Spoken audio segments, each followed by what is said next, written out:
Assalamualaikum warahmatullahi wabarakatuh. Nama saya Rahmi Nur Aliyah dari kelas 12 MIPA 1 SMA Negeri 1 Pangkalan Bun. Pada kesempatan ini, saya ingin mempresentasikan tugas fisika saya mengenai arus listrik AC dan DC beserta pemanfaatannya dalam kehidupan sehari-hari. Di sini saya akan menjelaskan apa itu arus AC dan DC. Sebelum masuk mengenai arus AC dan DC, apa sih itu arus listrik? Jadi, arus listrik secara umum adalah energi yang bisa disalurkan melalui media penghantar berupa kabel. Adanya arus listrik dikarenakan muatan listrik mengalir dari kutub positif menuju kutub negatif. Listrik dibagi menjadi dua jenis, yaitu arus AC dan arus DC. Yang pertama, arus listrik AC, yaitu arah arusnya selalu berubah-ubah atau bolak-balik. Di Indonesia, arus AC dikelola dan berada di bawah penguasaan PLN. Selain itu, pemanfaatan dari arus listrik AC sebenarnya sangat banyak. Kita dapat menemukannya di semua barang elektronik yang ada di rumah maupun di sekitar kita. Namun, sebenarnya tak semua barang elektronik yang kita lihat menggunakan arus listrik AC. Kemudian yang kedua, arus listrik DC, yaitu arus listriknya ini searah. Arus listrik DC biasanya sering disimpan di dalam suatu baterai. Misalnya pada baterai jam dinding, mobil mainan, HP, dan lain-lain. Contoh pemanfaatan arus listrik DC antara lain lampu LED, laptop, TV, komputer, dan lain-lain. Jadi di sini saya membuat kipas portable. Kipas ini sebagai alternatif jika kita tidak menemukan sumber daya listrik. Ini bisa dibawa kemana-mana dan mudah banget cara membuatnya. Kalian mau tahu cara membuatnya? Yuk simak video berikut. Duh, panas banget nih. Kenapa ya? Siapkan sebuah kardus berukuran kotak, lalu lubangi tengahnya sebagai tempat saklar dan belakangnya tempat kabel-kabelan. Kemudian gunting untuk memotong. Kemudian 2 buah solasi bening dan hitam. Kemudian alat lem tembak, saya menggunakan lilin sebagai penggantinya dan ini adalah lemnya. Kemudian baterai berukuran 9 volt. Lalu saklar mini, ini bisa didapatkan dari mainan bekas ataupun beli. Kemudian bahan yang utama adalah kipas angin, dilengkapi kabel dan dinamo di dalamnya. Ini bisa beli ataupun bekas. Kemudian 2 buah kabel berwarna hitam dan merah agar memudahkan membedakan kutub positif dan negatifnya. Pertama, potong kabel kira-kira berukuran sekilan, kabel yang hitam dan merah. Kemudian buang kulitnya dengan menggunakan gunting ataupun lilin agar mendapatkan hasil dalamnya. Ini cara yang manual sih, bisa aja menggunakan cara yang lain. Kalau kalian tahu bisa komen di bawah ya. Kalau udah dapat, sisihkan, ambil kardus.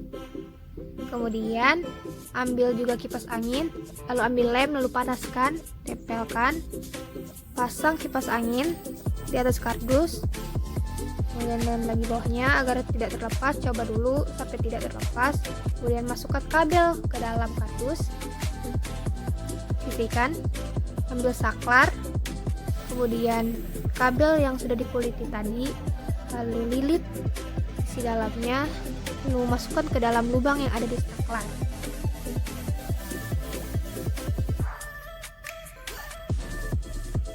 Diputar-putar dulu supaya masuk ke dalam lubang tersebut karena lubangnya kecil, kabelnya besar di dalam. Kemudian lilitkan sampai tidak terlepas dan kuat.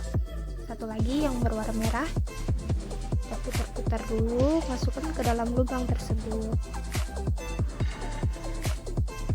Sudah. Kemudian kita sambungkan dengan kabel yang ada di dinamo kipas angin. Kita sambungkan, sesuaikan dengan warnanya, merah dengan merah, hitam dan hitam agar memudahkan dalam membedakan kutub positif dan negatifnya. Kemudian kita hidupkan dulu lilinnya, tadi saya matikan. Karena kabel yang disaklar agak pendek isi dalamnya, jadi kita kuliti lagi agar mudah menyambungkannya. Di Sini ada cara lain sih sebenarnya, tapi saya kurang tahu. Ini membahayakan tangan teman-teman, panas. Kemudian kita lilitkan, sambungkan. Kemudian agar supaya aman, kita beri isolasi, kita lilitkan kepada kabel yang disambungkan tersebut.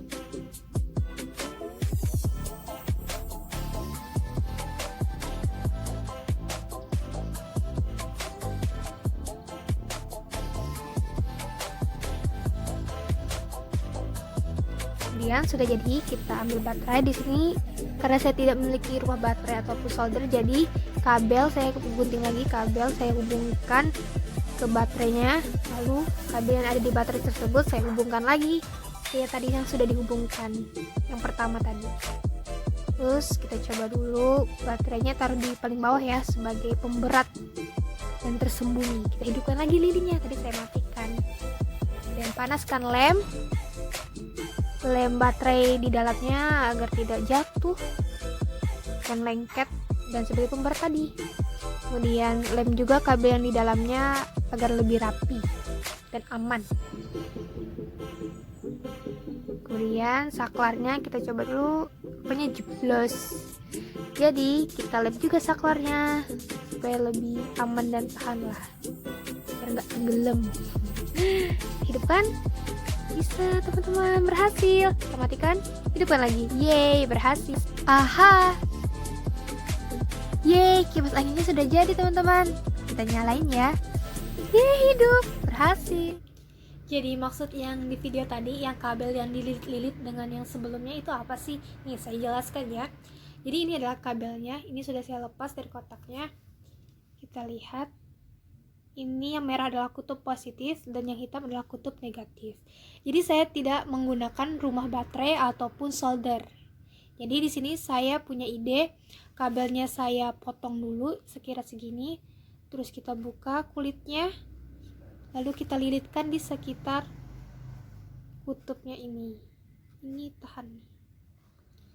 Menurut saya, kipas yang saya buat ini menggunakan arus listrik DC. Mengapa? Yuk simak video berikut. Kita hubungkan kabel yang ada di dinamo kipas angin dengan aki 12 volt. Sesuaikan kutub positif dan negatifnya. Merah adalah kutub positif. Kita dekatkan atau kita lengketkan. Kemudian hitam adalah kutub negatif. Hasilnya adalah kipas angin menyala.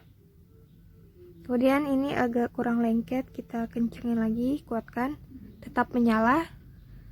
Kemudian kita bisa ubah posisinya, kutub positif dipasang negatif maupun sebaliknya. Hasilnya adalah kipas angin tidak bergerak sama sekali. Setelah melihat video tadi, apakah kalian bisa menyimpulkan mengapa kipas yang saya buat ini menggunakan arus DC? Kalau ada yang tahu, silahkan komen di bawah ya. Cara kerja arus DC bisa kita lihat melalui ciri-ciri arus DC-nya. Yang pertama, arusnya bersumber dari baterai. Seperti contoh yang saya gunakan ini, baterainya berukuran 9 volt dan yang video sebelumnya tadi menggunakan aki yang bertegangan 12 volt. Kemudian arusnya bukan berasal dari stop kontak PLN. Kemudian jika dipegang terasa panas dan digunakan untuk alat-alat elektronika. Biasanya pada mainan anak-anak, jam tangan, jam dinding, kalkulator, dan lain-lain. Kemudian kita masuk ke dalam bagian-bagian dan cara kerja kipas angin ini. Jadi kipas angin portable ini terdiri dari kumparan, magnet, dan poros. Kemudian menggunakan prinsip gaya Lorentz. Akibat arus listrik yang mengalir dalam kumparan yang berada dalam medan magnet. Kemudian kita masuk ke cara kerja kipas angin ini. Jadi, kipas angin dimulai dari energi listrik yang diubah menjadi energi gerak melalui motor listrik. Di dalam motor listrik tersebut terdapat sepasang magnet di bagian yang diam dan kumparan besi yang bergerak. Nantinya, listrik yang mengalir di bagian lilitan pada kumparan besi akan diubah menjadi magnet. Dari magnet itulah akan memunculkan gaya berputar. Kemudian, saklar yang dinyalakan akan timbul arus listrik yang menuju ke bagian kumparan stator motor. Barulah gaya gerak listrik akan timbul dan rotor motor menjadi berputar. Nantinya, pada bagian ujung rotor yang ada kipasnya akan berputar sesuai dengan skala yang dimiliki oleh kipas angin tersebut. Sehingga cara mengoperasikannya sangatlah praktis. Jadi dapat kita simpulkan bahwa kipas angin arus DC menggunakan 70% daya lebih kecil dibandingkan kipas angin arus AC dengan menghasilkan aliran udara yang sama.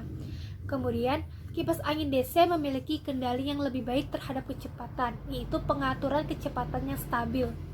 Kemudian, ukuran kipas angin DC lebih kecil, sehingga mudah dibawa kemana-mana. Kemudian, dikarenakan rangkainya yang lebih rumit, biasanya kipas angin DC dijual lebih mahal. Tapi karena ini berhubungan luas, jadi tidak terlalu mahal. Sekian presentasi saya mengenai arus listrik AC dan DC beserta pemanfaatannya dalam kehidupan sehari-hari. Mohon maaf apabila ada kesalahan yang mau disengaja maupun tidak. Terima kasih telah menonton video ini, semoga bermanfaat. Jika ada kekurangan, mohon komen di bawah. Terima kasih. Wassalamualaikum warahmatullahi wabarakatuh.